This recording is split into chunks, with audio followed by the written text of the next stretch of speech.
Now, down in Jersey, if you remember going back right before we had this terrible outbreak, Liquid Lunch was down in Atlantic City, and we had AC Mike Lopez and a whole host, Seth Grossman, and a whole host of great New Jerseyites on talking to us about all the great things that were happening with the renaissance of Atlantic City.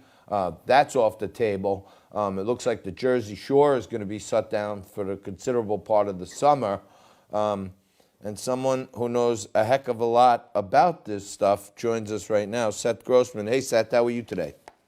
Well, I'm angry. I'm disgusted because so much of this is totally unnecessary.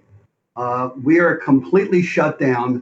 It's almost like we have two completely different states. You have 109,000 cases of coronavirus in probably 5 or 6 counties of North Jersey. We are barely touched. We're at the early stages. So we don't need to be locked down. We need to be certainly being careful, washing hands, keeping social distance, wearing masks. And what comes to mind is nobody talks about this, but the country of Taiwan, free non-communist China with 24 million people, they were the first to be exposed, but yet they only have 460 cases. They only have 6 deaths. What are they doing that we're not doing? And I think you see our economy is totally destroyed. People are in desperate situation. You hear people saying, oh, we're all in this together. No, we're not in this together. You have government employees getting their full salaries. You're getting retirees getting their full pensions. They're all sitting at home and saying, oh, we got to be safe. We can't open up the economy. Meanwhile, they expect, to get their food, to get their bills paid, to get their electricity, and they expect a handful of other people to go out and work the food stores, work the hospitals, work the gas stations, work the buses. So it's just a crazy, crazy situation, and it's not sustainable. So, Seth, interesting thing you said there. Most people don't realize this, but guys like me and you do, because that's what the world we live in. Every public employee is on the payroll, whether they have to go to work or not. There's no furloughs, there's no shutdowns, there's no, diminishing of hours or anything like that. So every public employee is sitting there, and many of them are doing God's work: cops, firemen, first responders, sanitation. They got to work, and they're keeping us in a civilization for the most part. But a lot of administrative folk, there's a lot of waste in government. A lot of these people who were probably barely doing anything in the first place and now sitting home doing barely nothing. They don't care if there's unemployment. They don't care if they get approved for a PPP. And in your state of New Jersey, especially the further you get south, like the Shore and AC, these are littered with independent contractors and gratuity wages type people. They're killing half a state, it seems like. Yeah, I mean, look at me. I'm a mess. I don't need a bailout. I need a haircut right now. And my hairdresser, she doesn't want a bailout. She wants me to give her the $30, the $20 plus the tip, so I can give her a haircut. I've been taking care of myself. I'm social distance. I wash my hands. I don't rub my eyes. I wear a mask when I go in public. So does she. So why can't I go to her place? Why can't I wear a mask? She wears a mask. She gives me a haircut. I give her the $30. Who's stopping me? Well, Governor Murphy's stopping me. Right. It's a crime. He says I have to stay at home. Well, meanwhile, who's spreading the disease? I would imagine if you tried to go to your hairstylist's house, your wife might have a say in stopping you on that too. but that's on my. In fact, if I didn't get the call from you, that was on my list to do today, to figure out how I could make a backdoor arrangement to get my hair cut. But meanwhile, how do you issue a stay-at-home order to the homeless? And I don't know if it's a problem in North Jersey, but here it's absolutely awful. What they've done is they're putting the homeless up in hotels. Many of them are infected. There's no quarantine. They're wandering around looking for handouts like they always do. And guess where they're going? They're going to the Wawa. They're going to the food store where people have to go. They're going to the Rite Aid. They're going to the Walgreens, the CVS. So, and they're spitting on the ground. They're doing all those things that they say is dangerous. But yet Governor Murphy is having someone locked up for, if you drive through a tulip field in your car to look at the beautiful tulips, Governor Murphy threatened to throw that farmer in jail. You had a guy jogging with his dog at 6 in the morning on an empty boardwalk. He gets a citation. Wow. So what they're doing is they're blaming the people who are doing nothing, and they're doing nothing about the people who are really spreading the disease. The nursing homes have been a disgrace. Half the deaths are in nursing homes. They all followed the stay-at-home order. So that's the crazy stuff. We have a politically correct attack on this disease, and it's not working. Yeah, I'm wondering. I have a pretty large backyard, right? And I have an outdoor bar in my backyard. So the rule is in New York that you can't have a gathering with more than 10 people and you need social distancing. So do you think I would be breaking the law here in New York if I invited 9 people over and we stood in a, 6-foot circle with distancing between us? Oh, they'd love to make an example out of you and say that you're the fault of the disease. It's almost in the third world country where they're looking for scapegoats. We had a surrogate in Atlantic County, the guy who handles the deeds, a guy called Jim Kershaw, said, this lockdown has got to end. You can't treat South Jersey the way you're treating the rest of the state. We're taking care of ourselves. And he was vilified as the anti-science. You know how those aggressive, reckless white guys are with their guns. I mean, they really, destroyed his character, and all he's doing is acting for common sense. The question that everybody's here is asking is if this virus has an incubation period of 7 to 10 days, how come 6 weeks of lockdown has not controlled it? And the short answer is it's not working. They're doing nothing to trace people who have the disease. In other words, Governor Murphy is reading off sick people after they die. That's not helping us. Should we know when somebody gets sick, who they are, where they are, how they got infected? Yeah, when you have down power lines, what do? They put signs around. They put flashing lights so you don't near the area. They put announcements on TV, radio, and your cell phones. They don't say, oh, we have power lines down, but we can't tell you where they are. So nobody gets to drive anywhere in the county until we fix them. I mean, it's crazy. Yeah, no, I tend to agree with you. Another crazy story I heard from a good friend of mine I belong to a little Sunday morning prayer group with, and I was saying to him that this might be a great time for a resurgence of drive-in movie theaters. Maybe if you half your capacity and you have each car has a space in between it to the next car, then maybe families can go out again like they used to and just watch a good old-fashioned drive-in movie. And he was saying it might be fun to do it with a couple of, a multi-denominational prayer session, get a few different type of spiritual leaders at a drive-in, put the mass on the, on the big screen and everybody tune in on the radio. And he was telling me that, down in Texas, a minister was standing in the parking lot and he was allowing people to drive by and they were parking away from each other.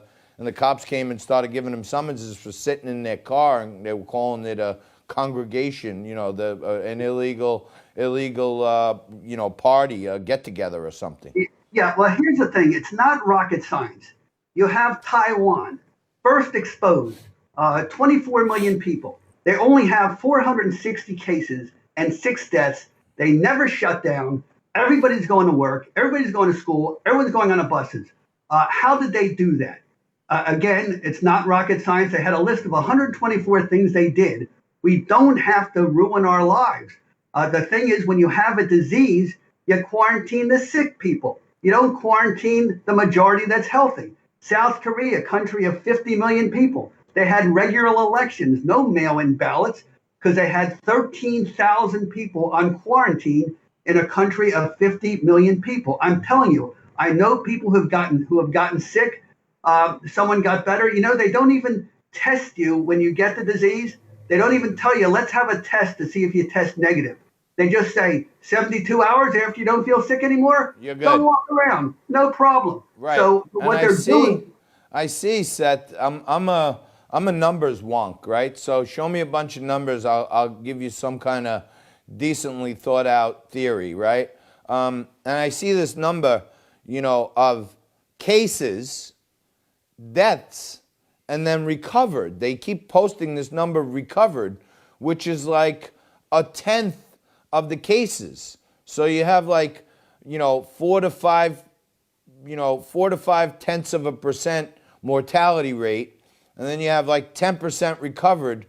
How are they cataloging all the other people? I would think that if you had it and you're not dead, you're recovered from it, but those recovery numbers are not being reported.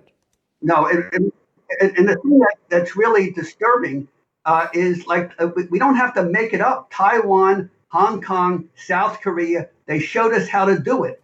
And when you wouldn't even hear anyone mention any of those three countries, which in my opinion shows the great control that the communist Chinese regime has over the professional health guys.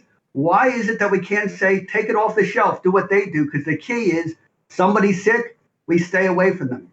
But not everybody has symptoms. So how do you test people if they don't have symptoms? Well, did someone have contact with someone who is sick?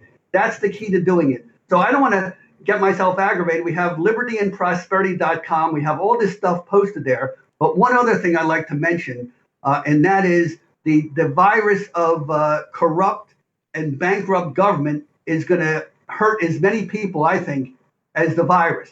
And right now, New Jersey is already begging and saying our pensions are bankrupt, our state is bankrupt, we've got to get bailed out, and it's all the fault of the virus. And I want to let everybody know that the problem that New Jersey has with its debt and its pensions and its just unsustainable spending, it started back 7 years ago when Chris Christie was the governor. That's why I actually ran against him in 2013. That's the problem. And the federal government is broke. At some point, we're going to just have to say New Jersey needs a bankruptcy or New Jersey needs a repudiation of any unconstitutional debt that was not approved by the voters. The day of reckoning is coming sooner rather than later, and a bailout is just going to perpetuate an unsustainable situation that's crushing the economy. So that's the other issue that nobody's even talking about right now. Well, Seth, I have been talking about this very issue for maybe 5 years now. I've probably been talking about it for 10 years since I was on Governor David Patterson's Public Employee Retirement System Task Force, where we were looking at all the broken links in the public employee retirement system here in New York. And in New York, they have, a little line in their constitution that they have to keep the pension plan 100% funded. But there are a lot of little measures they use as trickery to borrow from that pot, but they still claim it's 100% funded. Many of the other states in the union are much worse than New York, including New Jersey. And I think I saw it last week when I saw one of the southern progressive governors talking about needing a bailout for their retirement fund. They're trying to open up the whole fire hydrant here and say, hey, our pension plan has been unfunded and underfunded for the last 20 years, but we've been hiding it. Now we're going to use this as a reason to say, you got to help us out and bail out our pension fund. That's where they've been ripping off their state for the last 40 years. So should they be getting bailouts for their pension plan right now? Absolutely not. In other words, I don't know if New York has what we have, but New Jersey has zero connection between how much you pay into the pension fund and what your pension is. So a lot of politicians know how to game the system. They'll take a part-time political job for $10,000 a year, put pennies into the pension fund, and then just before they retire, they get some political fat job of $180,000 a year for the last 3 or 4 years. And their pension is not based on the peanuts they paid for the 20 years or the 15 years. It's based on what their last highest salaries were. So needless to say, there's no money for them. It's been that way for 20 years. Everybody knows it's there. And to use the coronavirus as an excuse to bail out, and who's going to get rewarded? Just the insiders who scam the system that way. And that's a disgrace. And we've got to do everything we can to fight that. Yeah, I think if you ask me, every state across the country has pretty much had shenanigans played with their pension plan. And unfortunately, the people who are at the bottom of the pyramid on that are mostly the good, hardworking men and women of the state who are teachers, firemen, cops, et cetera, et cetera, et cetera. And little do they know, if just a few more people than the actuarial table expected decide to ask for retirement and want their money, the money's not going to be there. And that is the bubble that I'm afraid of bursting. Right. And again, we're not in all in this together. And I think one of our main programs with libertyandprosperity.com, and we've posted this for years, is that if you're going to fix the pensions, what you want to do is put a cap on the pensions. In other words, the people who get empty out the bedpans and they get a $30,000 pension, they shouldn't be getting 50 cents on a dollar. But the people who game the system and are collecting, I think we have a couple of thousand people who are collecting pensions of more than $120,000 a year in New Jersey, and almost all of them put peanuts into the system. They got their big raises after they were just set to retire. So maybe if we put a limit, a maximum of maybe $40,000 or $50,000 a year for your pension, we could balance the funds and still protect the real working people who earn their pensions, and not the handful of political insiders who are scamming the pension. So we have all that posted, libertyandprosperity.com. So once we get through the short-term issue, I mean, we're going to fix this virus. It's going to burn itself out. We're going to be safe. And it's almost like typical New Jersey with our crazy insurance. If we can't depend on the government to protect us, citizens, we have to protect ourselves. We have to wash our hands. We have to wear the mask. We have to use common sense when we're in groups and only be with people who we trust, who have been doing things the same way we do. We can protect ourselves, but the real damage is to destroy an economy. I mean, here, $2.2 trillion for the federal bailout. Maybe as a tourniquet to stop the bleeding, you do it once. But Chuck Schumer is saying, oh, no, this is just the down payment. We're just going to do this more and more. $2.2 trillion is as much as the federal government takes in from all income and business taxes for a whole year. We've blown that in 3 weeks. And now we got to do it again. So are we going to need like in Germany, get a wheelbarrow full of dollar bills to have $50,000 for a loaf of bread? That's where they're taking us if we don't stop this now. Well, Seth, you're always a great guest to have on. I loved it a lot more when we were sitting in the hotel having a cocktail. I'd much rather do that. I really would. Yeah, me too. Well, I hope we can reunite in person again soon. But yeah, for all the people out there, check out Seth's website. Please give us those call letters one more time, Seth.